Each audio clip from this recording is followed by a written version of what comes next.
Now, Arda, what's happening, for God's sake? Tell us. Right now, the United States of America is on its feet. We actually gave you the signal flare of this here. If you remember in our previous broadcast, we said that the order established after the Second World is breaking down. We even said it before Trump was elected. Not to say I told you so. I'm just saying it in the sense that a visible village doesn't need a guide. I mean, we're going to ride a roller coaster. Everything we know will change. Trump is coming very prepared for his second term. In his first term, he dealt with the establishment institutions or the deep state here. But now he has learned to bypass this. He's already coming in angry. He's coming in. And there was an order established in the world after the Second World War. There was economic globalization. There was NATO, there were alliances, there was the European Union. Now we said everything will change. And this change, Donald Trump is starting by first dismantling the globalization commercially. And he is building a tax wall around the United States. And the consequences of this tax wall are reflecting on both America's domestic politics and its internal economy. Right now, the panic of that is being experienced. On the other hand, everyone around the world is discussing what will happen commercially. Now, I've outlined the general framework. In the details, what happened today? Let's start by discussing that, if you like. Yes, by the way, we will continue to examine this topic, this file, as you said, both its financial and military dimensions day by day. What happened today? Today is very interesting. I mean, even an hour before I was preparing for the broadcast, and even as we were going live, the situations are changing. The stock market started with an incredible manipulation in America. Actually, we need to talk about that first. As you know, the stock markets closed very low on Friday evening. We talked about this during the broadcast on Friday evening. We can bring it up on the screen. 3 of America's leading stock markets showed declines of up to 10% in 3 days. In other words, and since the day Trump announced April 2nd as the day of salvation and brought that chart to the screens, there have been very serious declines. This morning, before we went on air, the European and, of course, the Far East markets also came in. Especially in Japan, there were, again, very, very serious declines. Japan is expecting a 34% tax to be implemented. These taxes officially come into effect on Wednesday. It's important to remind that. On the 5th of the month, the 10% taxes for standard countries were implemented. On the 9th, that is Wednesday, these additional taxes will officially start for the EU and generally for Far East countries. With this panic, as you can see, the Chinese, German, and Japanese stock markets are also quite troubled. While looking at this, let's remind our viewers of something. This is today's drop. So add another 20% on top of this. In fact, there's another drop between 15 and 20%, for example. So the drop in the last week has exceeded almost 30%. That's how you need to interpret it. This is just today, I mean. So consider that a third of the company's values have disappeared. Yes. Yes, we can also display that on the screen. All the companies that come forward are recorded. Let me talk about the manipulation that happened this morning. As I said, the US stock markets also opened lower than the previous day, but then something happened. Around 10 in the morning New York time, which is around 5 our time, Kevin Hassett, one of Trump's closest advisors from the White House economic team, appears on Fox News, which is essentially the Republicans' channel, Shade.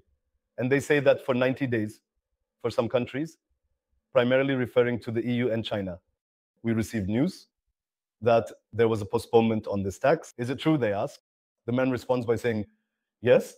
He says yes and starts answering the question, but it later turns out that he doesn't actually answer the question. He says yes, takes the floor, and then says that the president will show what he will do. He is quite clear on this matter, especially regarding China. He says something like, we will continue to fight this battle with them. He never actually gives a yes as the real answer. But because of that initial yes, many Twitter accounts, some leading sites, stock market Twitter accounts, and top news organizations like Reuters headline it as a 90-day delay, a 90-day postponement.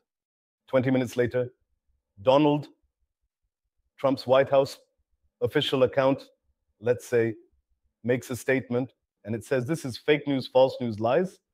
And thus, while the stock markets showed a significant 5% increase for 20 minutes, they then dropped back by 10%. And of course, was there manipulation here, or was it a misunderstanding? What happened there? Honestly, while following it, I got tired and couldn't be sure. However, our current information is... The main thing is the tweet Trump posted afterward. I mean, he has his own Truth social media. He makes a statement from there and also puts it on Twitter. I think that's very interesting because he says to China, he quite threatens China. He says we had imposed an additional 34% tax on this. And he says we will add another 50%. And by the 9th of the month, I mean, today is the 7th, he says by the 9th, if China does not reconsider its position, we will impose a tax that almost approaches 100%. And then he continues by saying that we are not currently negotiating. He says many countries are coming to us wanting to negotiate. And he says, don't panic. Well, don't be afraid. He says, we as brave leaders are redesigning the world. We are redesigning the United States of America. And we will see the results of this and everything will be very good, he says. Afterwards, in all of this, now already nerves were tense. We saw that President Trump doesn't have a reverse gear, so to speak. On the contrary, he started to press the gas even more, right? I think this is quite significant.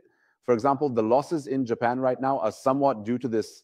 Actually, no, Mr. Cüneyt, because we will see that in the morning. Since the stock markets there are closed, it's very likely that there will be even greater losses in China as well.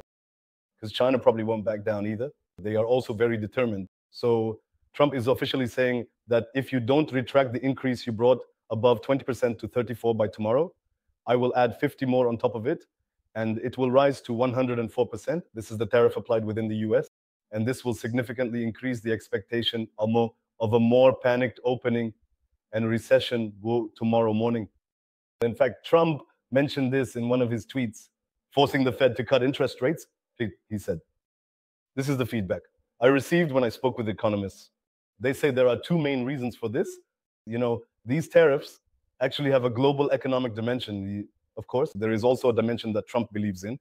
But on the other hand, it's about making the Federal Reserve lower interest rates to ease the financing of the substantial debt the US has to pay by the end of this year and to reduce that debt a bit. Also within the US to lower prices and increase purchasing power and welfare for the American people as promised during this process, so that he can say, look, I came into office and within 6 months, the value of the money in your pocket has increased. However, in this entire environment, with the world markets coming to this state, during stagnation, trade coming to a halt, and customs barriers being erected like a sea, will he be able to achieve both of these? What will the Fed do? There are really a lot of question marks. And the threat from China, what China will actually do tomorrow, is also important. It seems like they won't back down. If they don't back down, we might wake up to an even more disastrous scenario. I mean, when you say disaster, for whom is it a disaster?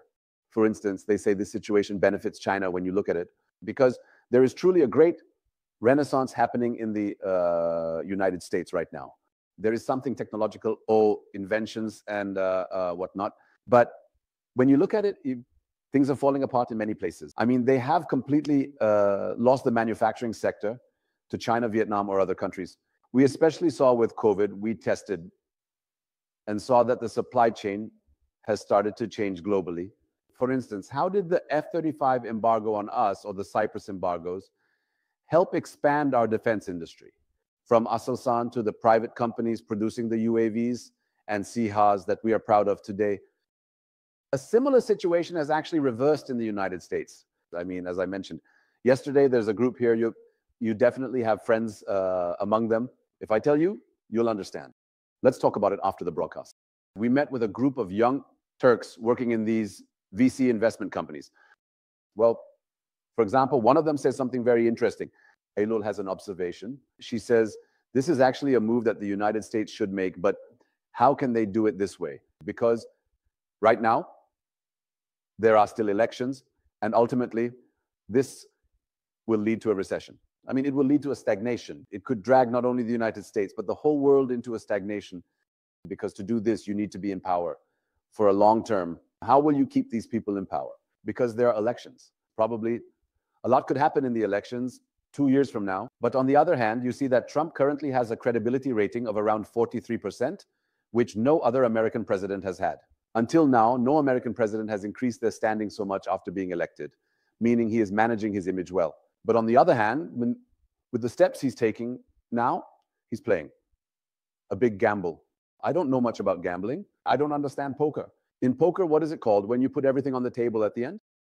All in, meaning everything inside. I don't know much about it either. What is it? What is ours? Look, our viewers know those things. All in. All in. But in Turkish, it's a phrase like when you say you're putting everything in, like. It really shows we don't play much You're going all in. Take everything. So right now, Trump is putting everything on the table and gambling with the world economy.